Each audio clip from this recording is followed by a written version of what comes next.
ก่อนอื่นก็กราบทักทายสบายดีพ่อแม่สีเบิดสุขุทุกคนเนาะ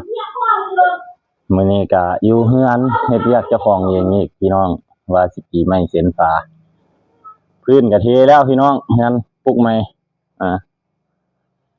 เทแล้วพื้นเทแล้วพี่น้องเลยพื้นถือว่าเทสมบูรณ์แบบแป้นกระปูแล้วพี่น้องอังเชิงกระปูแล้วแป้นหลังคากระมุงละลบแล้วพี่น้องเลยนะเนี่ยเนาะปุ๊กให้ไทยสารวัตรอยู่พี่น้อง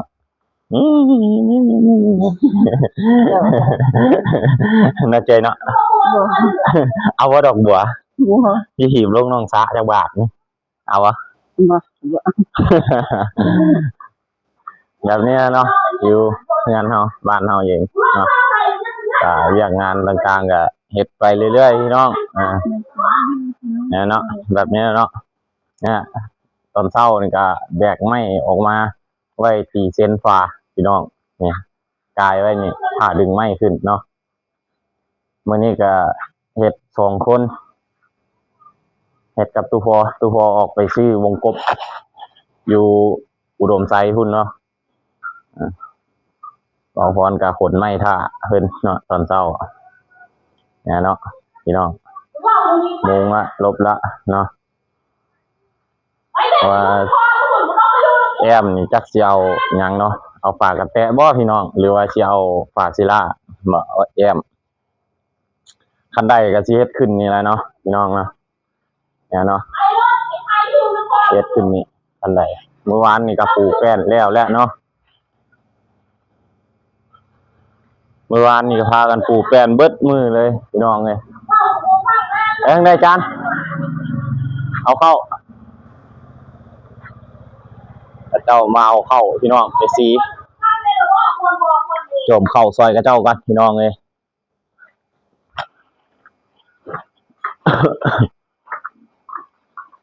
ได้ก็ต้องแต่เรียอะไรได้สีดีอยู่อ่ะ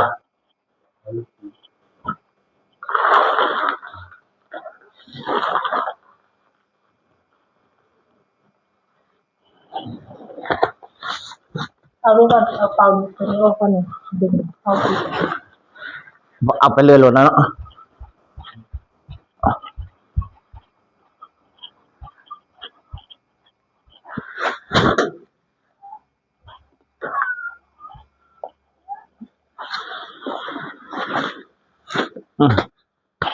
วางแบบนี้เนาะปีเนาะ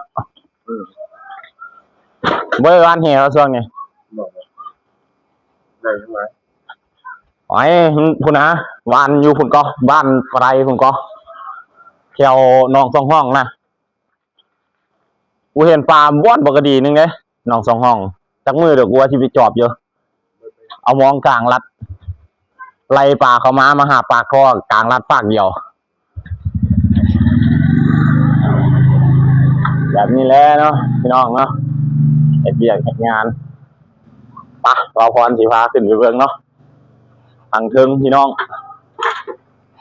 ปูแล้วเมื่อวานนี่พากันปูเครื่องไม้เครื่องมือก็ครบพี่น้องเอ้ยเฮ็ดหยังก็แล้วไวเนาะพี่น้องนะทางเทิงปูแล้วมื้อนี้ก็สิตีไม้เส้นฟ้านี่แหละมื้อนี้เนี่ยตีไม้เส้นฟ้านี่แหละเนาะนี่เป็นประตูทางเข้าพี่น้องเฮ็ดประตูทางเข้าอยู่นี่ตัวนี้เป็นบันไดพี่น้องเลยเฮ็ดบันไดใช่นี่กับแบบนี้แล้วเนาะพี่น้องเนาะ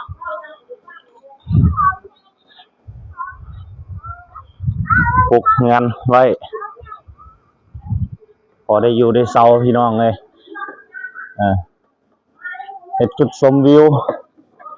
มีติดกับทุ่งนาเลยพี่น้องเลยปลูกสูงไว้เฮ็ดจุดชมวิวเมื่อได้ขึ้นยังไอ้วัน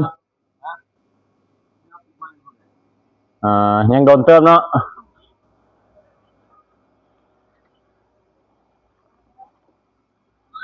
ช่วงนี้กับบุคคลมีงานพี่น้องเลยเบาพรก็ได้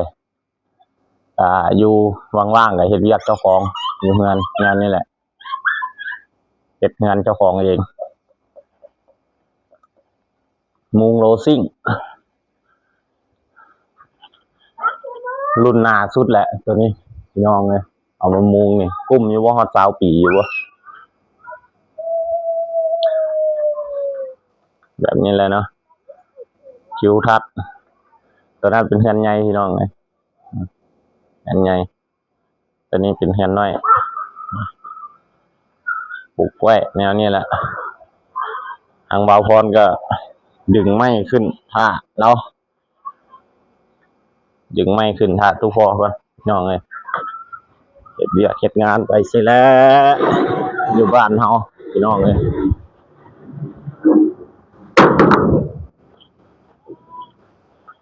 เป็นไม้เส้นฟ้าพี่น้องตัวนี้ไม้48แล้วก็เอานาซิบมาเติม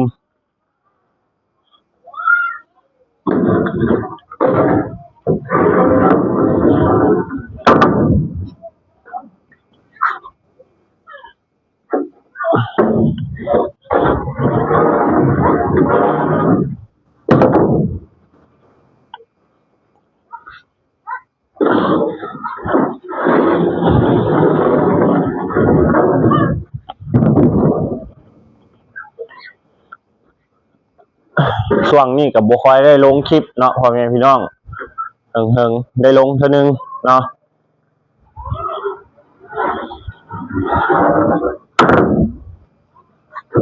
จังหน่อยนี่ก็ได้ลงนะแสงแล้วพี่น้องเลย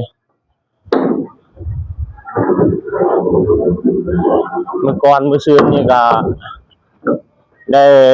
ไปเฮ็ดขวาข้ามนะแสงข้ามของเมืองพี่น้อง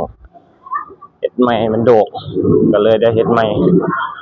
พอแก้ว2 แผ่นกะสิไขก่อนเน็บใส่ไฟหันอยู่เหรอวะกะไขก่อนสิเน็บใส่ไฟหันอยู่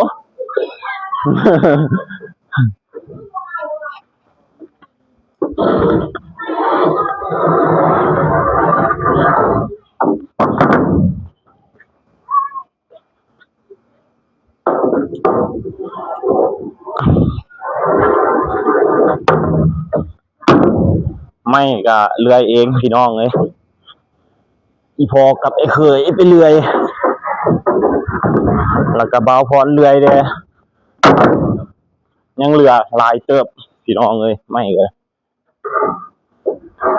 ยังมีโครงการเฮ็ดต่อเติมไปอีกอยู่เหมือนนี่พี่น้องเลยยังหลายอย่าง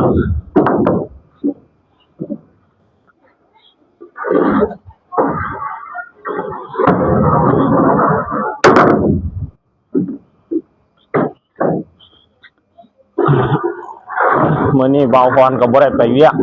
ทางไหนก็เลยเฮ็ดเวียกเจ้าของเอง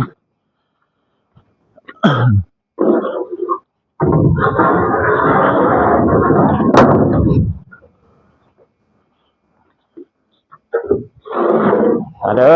คนไม้ซอยกันพี่น้องเลยเอาไม้ขึ้นเฮือนมาเฮ็ดไม้เส้นฟ้า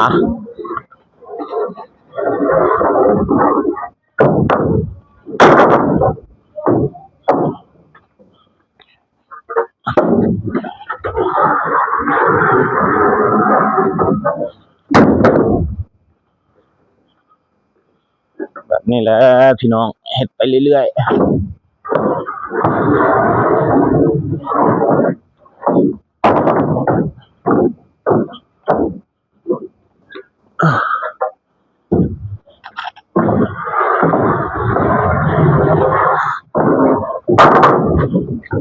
ไม่ตัวนี้ก็ปวกเลียพี่น้องเลยมีตัวเดียวแล้วปวกเลียพี่น้อง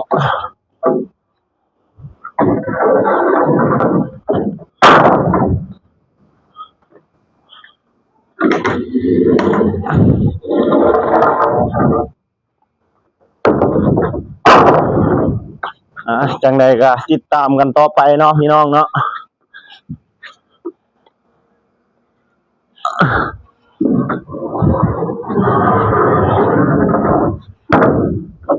ื้อใดว่างก็เฮ็ดเวียกเจ้าของเองพี่น้องเอ้ยมื้อใดว่างๆก็เฮ็ดเวียกเจ้าของแบบนี้แหละเนาะอยู่ทางบ้านก็เลย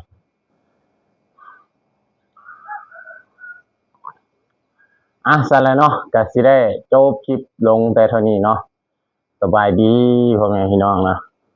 จงมีสุขภาพเข้มแข็งหมดสุขุสุคนเนาะสั่นแล้วเนาะก็สิได้จบคลิปแต่เท่านี้แหละ